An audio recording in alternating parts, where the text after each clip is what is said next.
Hoje não mais. Por quê? Aquilo que eles imaginavam que ia acontecer, ou seja, com a divulgação do livro Filho do Fogo, fosse despertar a igreja, né? Falei, puxa vida, né? Aquilo que foi plantado antes, né? Doutrina de demônio, doutrinas humanas, apostolado e pegar dinheiro do povo e inventar um monte de coisa, ato profético, que é o ato patético, né? Então, um monte de coisa acontecendo aí, né? E só roubando dinheiro do povo. Teve uma época que o Morris Cerullo, sabe quem é? Já ouviu falar? Morris Cerullo. Ele é um pregador americano e ele criou um projeto chamado Janela 1040. Então era um projeto pautado em latitude e longitude da Terra, né? Se formava um retângulo, Janela 1040 era um ponto do globo onde havia o maior número de pessoas não convertidas. Então ele arrecadou milhões de dinheiro do mundo inteiro, né, para investir em missionários. Só que nenhum missionário recebeu um tostão, não recebeu nada. Ué. Quer dizer, o dinheiro foi desviado, quer dizer, desvio, não é só na política, não. Sabe? Na fé tem muito, né? Tem muito também, né? Então, fé pra mim é outro lado da política. Porque quando você deposita a fé de que um político vai salvar a tua vida, não tem mais fé que isso. Não tem mais fé que achar que um cara que é um filho da puta, que tá lá só se aproveitando da parada, vai salvar a tua vida. É meio... Tu diria que é um erro você se apegar à instituição igreja? Hoje, sim. Sim, porque Deus não está nos templos. Deus não está em locais onde tem muros. Quer dizer, você entrar dentro de uma garagem não te faz um carro. Você entrar dentro de uma igreja não te faz um cristão, né? Hoje eu estou muito mais próximo de Deus, afastado desse sistema corrompido, né, do que quando eu estava frequentando uma igreja, por exemplo. Né? Porque tem muita vaidade, tem inveja, tem Mas tu ciúme. pastoreia uma galera, não pastoreia? Sim, mas numa pegada muito diferente. Não tem dízimo, porque é antibíblico isso, e os pastores sabem que é errado, só que eles não ensinam para o povo. É um lance do Velho Testamento, o lance do dízimo. Velho Testamento. Do Velho que Testamento. A princípio, com a vinda de Jesus e tal, a maioria dele, ele fica ali para registro, não é? Eles pegam em Malaquias. Malaquias é o padroeiro do dízimo, né? Então Malaquias é um profeta que diz, aí está dando uma bronca para Israel, dizendo que eles não estão dando o dízimo para os levitas, que são os caras que cantam. Eram os sacerdotes, né? Eram sacerdotes, né? Então hoje os levitas têm essa conotação dos cantores, adoradores, né? Então adoradores, então sendo sacerdotes, adoradores. Então eles estavam falhando com isso, mas não era dinheiro, era comida, era mantimento. Né? Aí no Novo Testamento, né, quebrou esse paradigma, né? Então, porque Jesus ele não vem nem da tribo de Levi, ele é chamado Leão da tribo de Judá. Então quebrou o paradigma. Então não tem dízimo no Novo Testamento. Aí se você perguntar para um pastor, né, por exemplo, tem pastores aí que vão dizer para você, eu tenho certeza, você perguntar para qualquer pastor que menos cobra pro Kleber dízimo, Lucas, o Kleber Lucas ele falou esse bagulho aí também, mas vai lá. Você perguntar para qualquer pastor... ele concorda nesse ponto. Qualquer pastor que defende o dízimo, ele vai dizer, mas está no Novo Testamento. Ele vai dizer Mateus 23. Jesus está dando uma bronca nos fariseus, dizendo, vocês dão o dízimo da hortelã, do cominho e o escambau, mas vocês não têm uma vida reta, sabe? Estão dando uma bronca. Aí eles falam, tá vendo só? Falou do dízimo. Só que ali nós estamos na lei ainda é lei. Não começou a graça. A graça começa com a cruz de Cristo, com a crucificação. Com a crucificação, o véu do templo se rasga e aí começa uma contagem de tempo, né? Mudou até a história, antes de Cristo e depois de Cristo, né? Mudou até a maneira de contar o tempo. Então, Jesus, a importância dele é muito grande. Então, ali começa o Novo Testamento. Tanto é que Paulo não recebia dízimo das comunidades que ele fundou. Né? Ele recebia ofertas voluntárias em amor. E ele dizia, cada um dê segundo a sua prosperidade. Então, eu tenho um grupo pequeno que eu conheço. Eu poderia ter 50 mil ovelhas virtuais. Né? Mas eu tenho pequeno. Eu tenho um grupo que, se eu somar tudo, vai dar 300. Né? Mas essas 300, eu sei o nome, eu sei a história, eu conheço quem são. O nome é ovelha? Hã? O nome é ovelha que você dá? Ovelha sim. Como ruim esse nome. Como se fosse assim, estão sendo cuidados, estão sendo pastoreados, sim, entendo. Nesse sentido, né? No sentido de serem pastoreados. Né? Mas são seres humanos, né? Claro.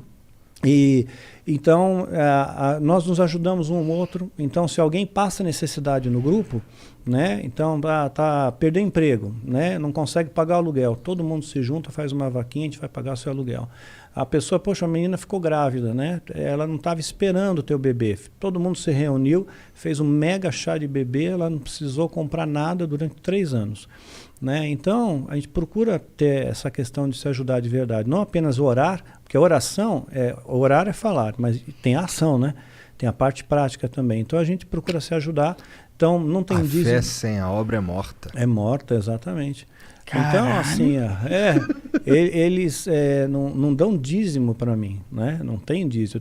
E o legal é que a gente tem células que são... Eu formo líderes hoje. Hoje eu tenho formação de líderes. Nós temos células que eu tenho gente no mundo inteiro. Que vai pelo Zoom, então tem gente no Canadá, na Austrália, na Alemanha, né, no Japão. Tudo. Diferentes níveis de prosperidade também. Indiferentes, né? E assim, mas eu passo uma carga consistente de informação, muita informação.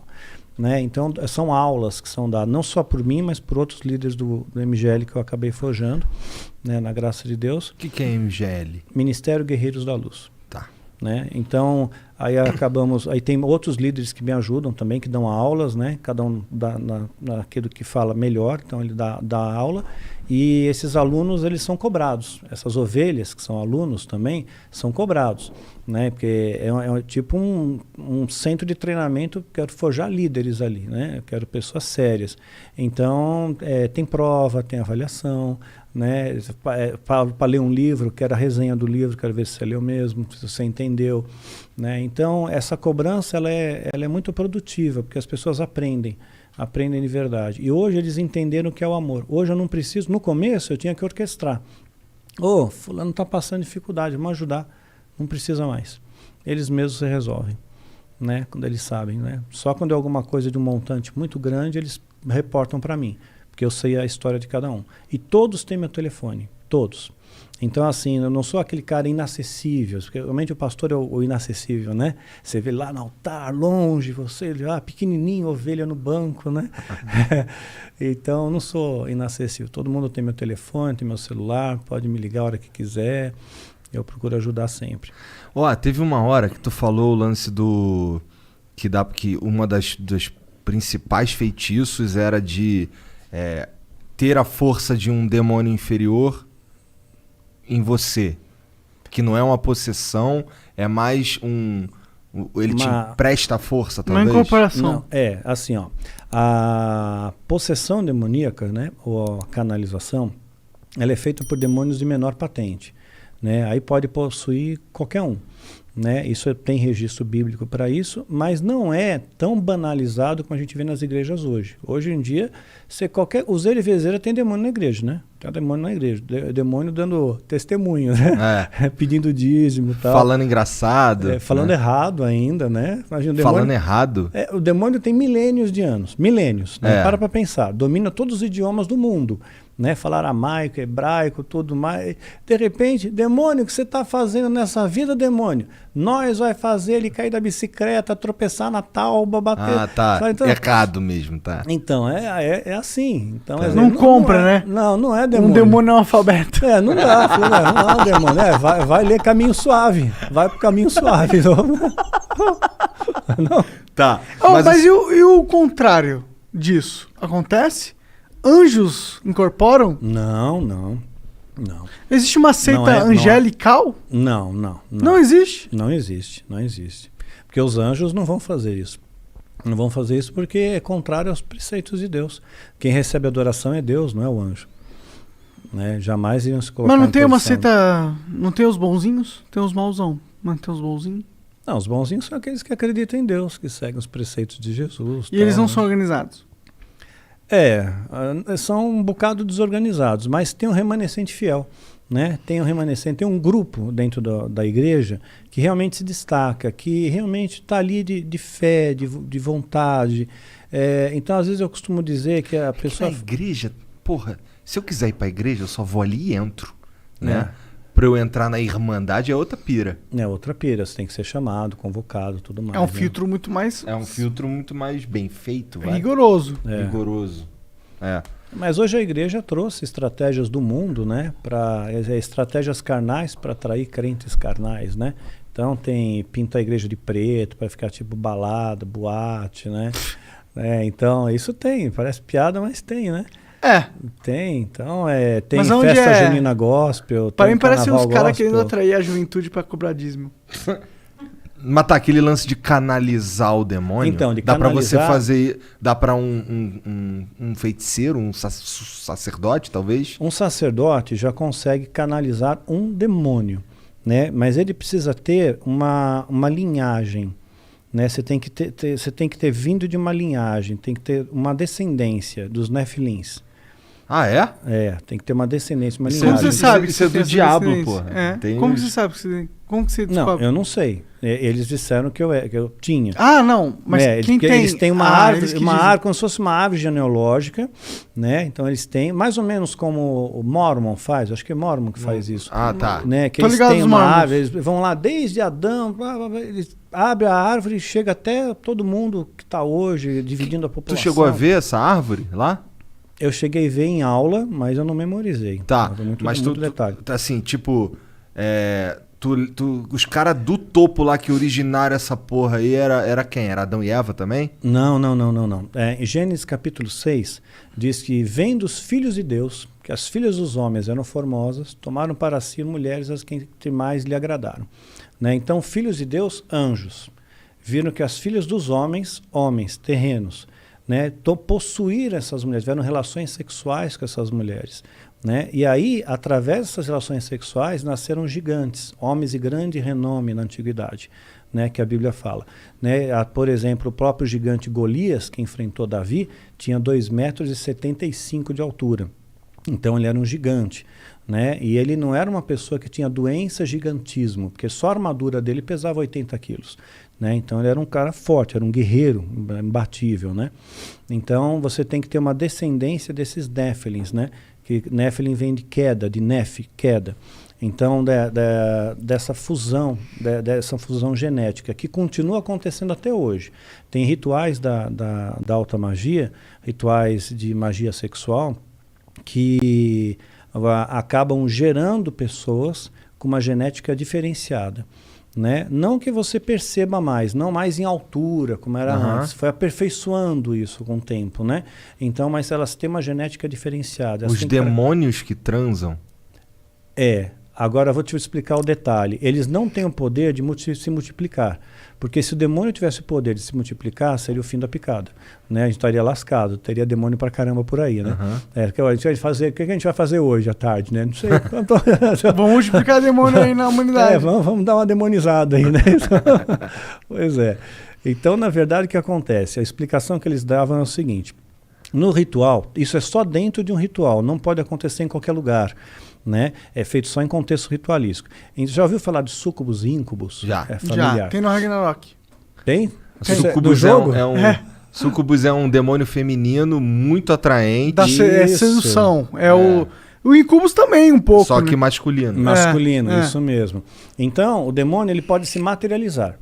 Né? E nós vemos o poder desses demônios. Para você ter uma ideia do poder dessas entidades, você pega o que a Bíblia retrata. Vou me pautar na Bíblia para não pegar só a experiência pessoal. Você pega lá Moisés, ele vai enfrentar Faraó, né? Só que ele vai junto com Arão. Aí a vara de Arão, que era um objeto de madeira, né? Deus faz transformar numa serpente. Quer dizer, mudou a matéria, pegou madeira e fez virar um ser orgânico, vivo, uma serpente. Quer dizer, é um poder, né, muito divino. Grande, né? Grande. Só que aí os bruxos do faraó, os magos de faraó, fazem duas serpentes. Eles pegam duas varas de madeira, né, as duas de madeira, e eles fazem as duas se transformarem em serpente. Então eles também têm o poder de alterar a matéria. Então, em determinados rituais, você pode modificar a matéria. Então existe um ritual na Irmandade que os caras alteram matéria. Altera a matéria, que é o caso da licantropia. Não sei se está tempo de falar tudo, mas vamos ver. Tá. Deixa eu terminar o tempo é teu também, tá? A hora que você quiser ir embora, tu... Não, Pra mim tá de boa. E pra mim também, pô. Porque eu gosto de um papo. Então demorou. Então tá. Então, assim... tu tava na cobra. Na cobra. O súcubo e o íncubo. Tá. E o íncubo, né? Então, o demônio se materializa na forma feminina, né? Aí tem relação sexual nesse ritual de magia sexual com o homem. Então, ela recolhe o sêmen. Recolher o sêmen masculino, né? Aí ele vai se transformar num ser masculino, no íncubo, né? E tem relação com uma mulher, né? Aí ele fecunda, então ele transporta a célula germinativa. Só que como essas entidades têm uma espécie de energia, na falta de uma palavra melhor usar energia, eles vão causar uma alteração, né, na formação desse feto. É que nem uma mulher grávida não pode tirar a radiografia, né, porque a radiação pode alterar o feto. Né? Você vê o que aconteceu em Chernobyl, sabe? Animais, plantas, tudo sofreu deformidade. Então a deformidade seria o tamanho, né? Então, quer dizer, eles nasceram gigantes, enormes, né? E muito poderosos. A Bíblia fala que eles eram gigantes e muito poderosos, e inteligentes também. Tinha uma inteligência especial, tinha uma capacidade especial, né? Então, quando você tem que ser descendente dessa linhagem, né? Então, quer dizer, não aconteceu um caso, 2, 3, foram vários casos, né? Aí veio o dilúvio, matou todo mundo, inclusive os gigantes. Só que depois do dilúvio continua tendo gigante, né? O caso do próprio Golias. Então é algo que a gente vai chamar de precedente bíblico. Então uma coisa que aconteceu, ela poderia acontecer de novo. Então continuou acontecendo e acontece até os dias de hoje, né? Só que a mutação genética não é mais visível aos olhos, né? Não é mais perceptível. Né? Você não nota que aquela pessoa ela não tem escamas, né? Não tem orelhas pontudas do Spock, não tem coisas assim. São alterações só para ele servir de um recipiente. Um recipiente para poder suportar a canalização. Entendi. Suportar a canalização. Entendi. Porque é uma parada curiosa que teve aqui um cara conversando num outro programa aqui, o Pedrinho Matador, que ele conta umas histórias sinistras, que ele fala assim, porra... Tinha 7 caras. Tinha hora que vinha 7 caras pra me matar. Eu ia no canto, falava com o diabo, nas palavras dele, falava com o diabo, falava que, pô, se ele me desse a força, eu ia mandar o sangue de todos eles pro diabo. E aí ia lá e matava todo mundo. Matava 7 caras contra um. Ele fala faca. que matou. Uma vez, teve 7 caras que iam matar ele, ele matou 7 caras. Eu acho que é o poder de persuasão isso, né? Se você acreditar numa coisa, aquilo se torna real. Não dá pra você fazer Mas um você acha que o desse Pedrinho Matador não estava talento inato? conectado com alguma parte desse ocultismo? Não sei, eu teria que conhecê-lo para poder fazer Bom, uma a gente pode afirmação, conseguir né? isso que acontece. Melhor não. Quer conhecer um serial killer? Um serial killer. O cara matou mais de 100, cara. Pô, e tá preso, né? Não, tá soltão. Com 42 veio aí, cara, ele veio aí nessa casa. Brasil, meu, brincadeira. Ficou 42 anos preso, a maioria dos caras que ele matou foi na cadeia. Caraca. O cara tem um lance de matar o próprio pai e ainda machucar o coração. Meu Deus. Esse é psicopata, né? Esse é sinistro. E não tem um satanismo aí ligado? Não, aí acho que é uma psicopatia mesmo, Entendi. né? Tipo aí Lázaro. Mas tipo ele... Lázaro. O cara é doido. Mas você acha que ele é doido por ser doido? É um negócio psicológico? Ou ele é um doido que o mal chegou nele, tá ligado? Tipo, o demônio chegou nele e fez ele ficar doido. Não, eu acho que ele já era perturbado mesmo. Entendi. Porque o pai dele fala que desde pequeno ele já era meio esquisito, né? É verdade. Então desde pequeno. Vocês lembram de uma época que teve um menino que desapareceu? E aí mostraram, saiu no Fantástico, até o quarto dele, eu cheio sei. de desenhos. Vai vir aí no Cometa também, aparentemente. Cheio de desenhos tal, e códigos, né? E ele sumiu e tudo mais. O menino do Acre. Do Acre. Todo mundo procurando. De repente o moleque aparece, Pleno da Silva, e disse que ia publicar um livro a respeito daqueles códigos. Foi só marketing, né? Pra mim parece. E o pior que ele usou, sabe qual código que ele usou? Você chegou a saber? Não. Ele pegou do manual dos escoteiros mirins, dos sobrinhos do Pato Donald. Caralho. O Guinho, Zezinho e Luizinho. Pelo menos não foi a língua do P, né?